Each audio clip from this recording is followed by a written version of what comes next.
Assalamualaikum warahmatullahi wabarakatuh. Apa kabar Anda semua? Semoga selalu dalam keadaan sehat walafiat, tetap semangat.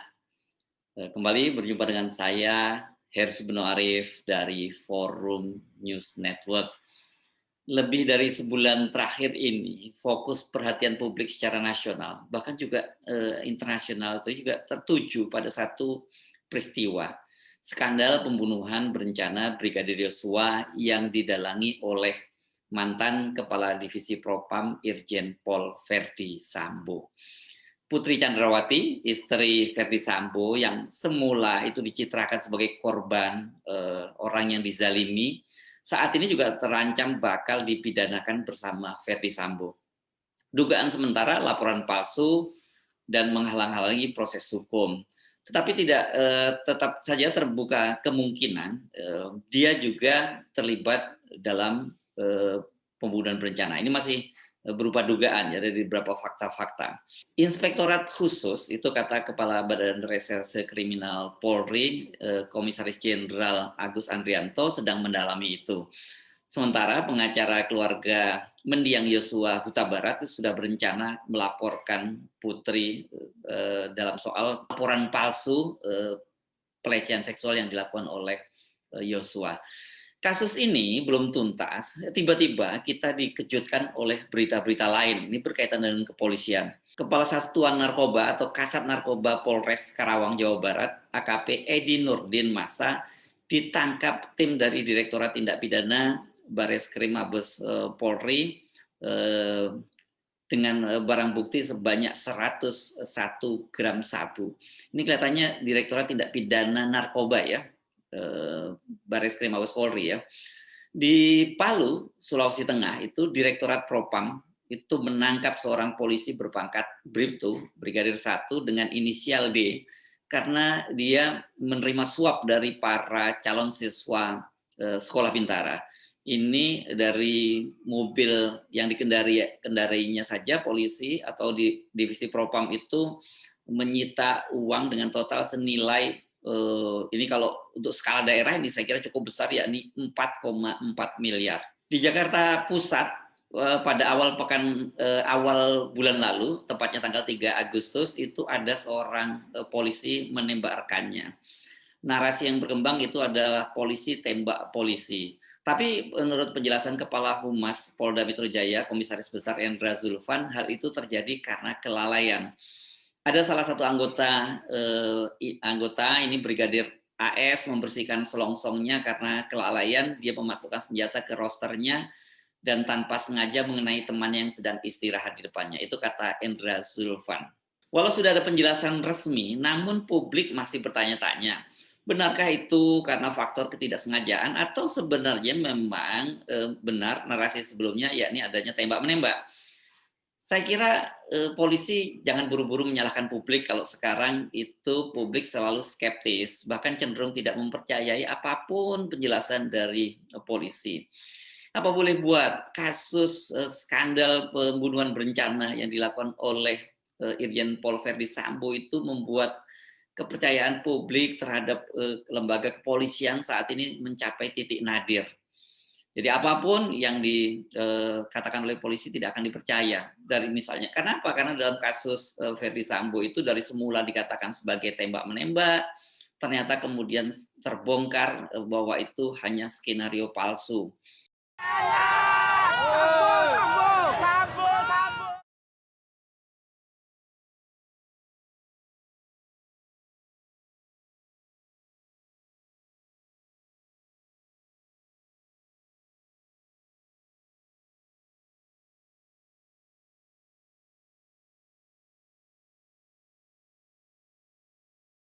Ini bukan Verdi Sambo ini bukan hanya mengarang cerita, tapi Verdi Sambo itu merekayasa cerita dan dia tidak tanggung-tanggung, dia melibatkan banyak sekali polisi lainnya, mulai dari beberapa jenderal di divisi Propam, juga kepala Puslap 4, puluhan perwira menengah yang tersebar di divisi Propam, kemudian Bareskrim, Polda Metro Jaya sampai di Polres Jakarta Selatan. Ini untung Polsek dari Pancoran atau Polsek Duren 3 nggak dilibatkan ya di sini ya. Total yang diperiksa itu sejauh ini penting digariskan ya karena sangat mungkin berkembang, sudah ada 63 orang dan yang sudah dikenakan hukuman disiplin 36 orang. Beberapa orang diantaranya itu dikurung di tempat penahanan khusus. Anda bisa membayangkan ya kerusakan yang terjadi akibat ulah Sambo ini. 4 orang jenderal dicopot dari jabatannya. Di divisi Propam itu Kapolri melakukan sapu bersih, mulai dari kepala divisinya, yakni Ferdi Sambo, 2 kepala biro, ini terdiri dari 2 orang brigjen dan juga sekretarisnya, ini komisaris besar nih ya. Sementara kepala Puslap 4 itu juga dicopot. Kapolres Jakarta Selatan, ini pangkatnya juga Kombes, dicopot bersama dengan Kasat Reskrimnya. Kemudian di Polda Metro Jaya itu ada 5 orang perwira menengah yang dicopot dan ditindak. Dari 5 orang itu, 3 diantaranya adalah kepala subdirektorat di Direktorat Subdit ya, Kasubdit ya. Jadi kepala subdirektorat di Direktorat Reserse Kriminal Umum. Ini reserse kriminal umum di Polda ini boleh di Polda Metro Jaya ini boleh bilang ini lumpuh ya, ompong giginya. Peristiwa seperti ini sejauh catatan kita itu belum pernah terjadi ya sepanjang sejarah kepolisian Republik Indonesia. Bersih-bersih internal polisi karena tindak pidana pembunuhan yang dilakukan oleh seorang petinggi, seorang bintang 2 terhadap ajudannya sendiri, orang paling dekat ini di luar selain keluarganya. Bersama dengan bersih-bersih itu, beberapa Polda juga melakukan operasi besar-besaran judi online. Polda Sumatera Utara dalam 2 pekan terakhir mengobrak-abrik bisnis judi online. Sejumlah pelaku ditangkap, beberapa bandar judi yang ada yang ditangkap tapi yang kabur ke luar negeri itu kemudian juga segera ditangkal dan dimasukkan dalam daftar pencarian orang. Polda Metro Jaya juga melakukan operasi besar-besaran judi online di berbagai wilayah. Di Jakarta Utara saja itu ada 78 orang yang ditangkap.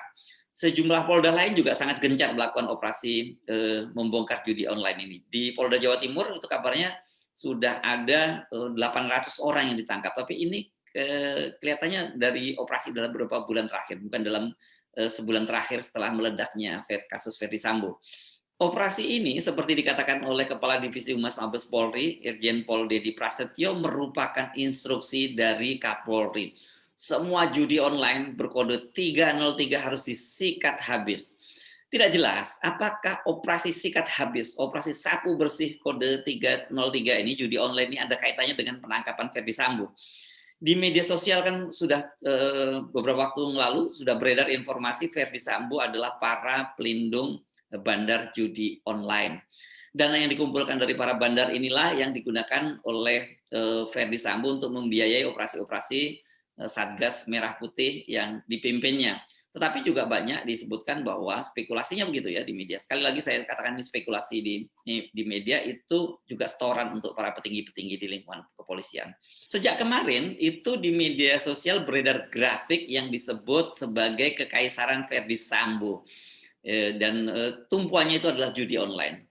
Tidak jelas apakah grafik itu benar, tapi sekali lagi, karena tingkat kepercayaan publik terhadap polisi saat ini tengah berada di titik terendah, publik itu cenderung mempercayainya. Ini bahkan kalau nantinya ada bantahan dari kepolisian, publik mungkin akan tetap percaya dengan versi yang beredar di media sosial. Karena saya lihat ini sangat masif ya. Saya sendiri itu selain di grup-grup yang WhatsApp grup yang saya bergabung, itu dari personal puluhan. Saya tidak berlebihan ya. Ini puluhan orang yang mengirim ke saya info ini. Tapi saran saya, apapun ya persepsi publik, ini saran saya kepada kepolisian, ini tetap harus ada penjelasan yang diberikan. Lebih baik ada penjelasan yang jujur itu dibandingkan dengan membiarkan isu itu berkembang liar. Nah, balik lagi ke kasus kasat narkoba ya di Kerawang, Jawa Barat tadi.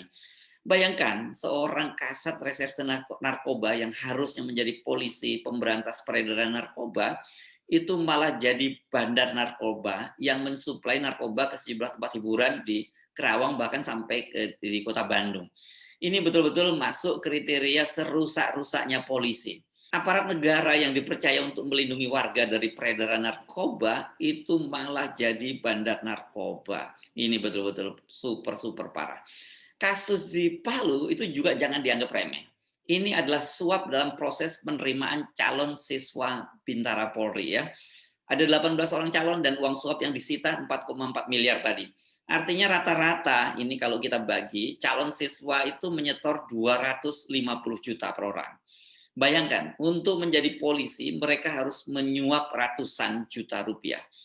Kita nggak perlu kaget kalau kemudian ketika menjadi polisi dia berlaku gila, mengembalikan uang suap dari orang tuanya. Ini kan rata-rata pasti adalah uang suap dari orang tuanya yang sumbernya itu bisa macam-macam. Ada yang saya pernah bicara juga dengan seorang polisi, misalnya dia menjual tanah orang tuanya untuk biaya masuk kepolisian, jual ternak, bahkan juga rumah, atau bahkan juga perhiasan simpanan emaknya termasuk yang digunakan sehari-hari.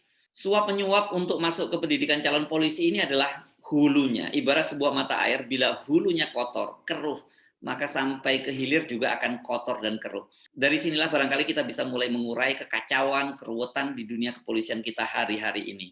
Untungnya si anggota polisi ini ditangkap oleh Propam. Jadi setidaknya kita bisa memberi bukti, bukan kita maksud saya, setidaknya polisi bisa memberi bukti walaupun kepala divisinya bejat, kepala divisi Propamnya itu bejat, tapi anak buahnya mentalitasnya tetap terjaga.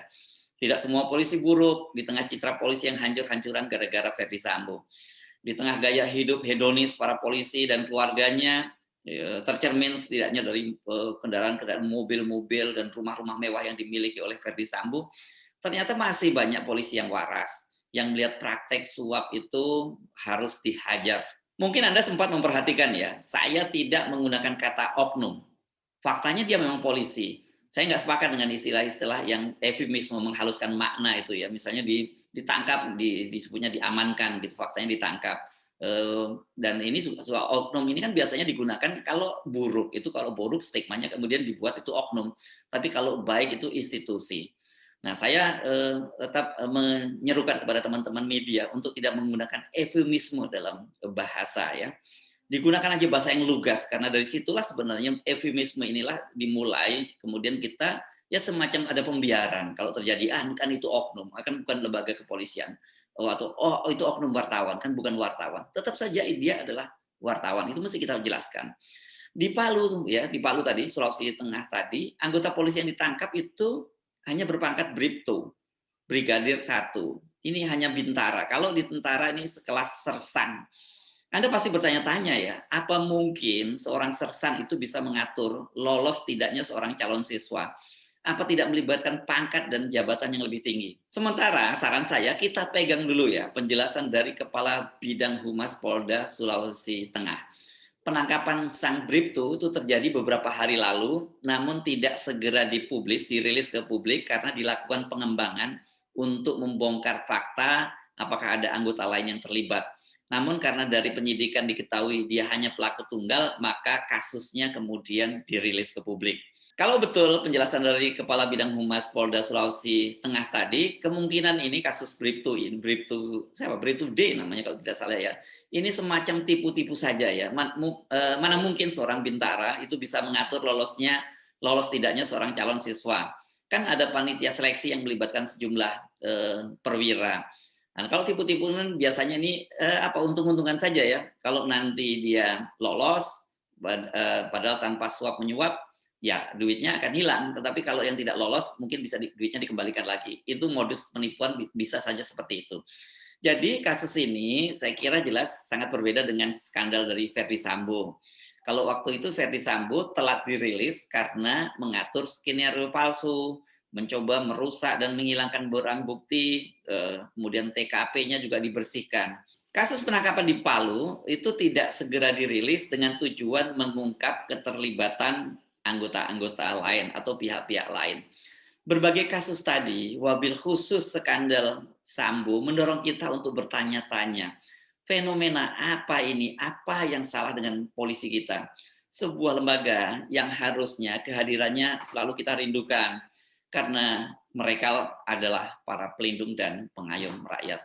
Saya Aris Munarif dari Forum News Network. Sampai jumpa lagi. Wassalamualaikum warahmatullahi wabarakatuh.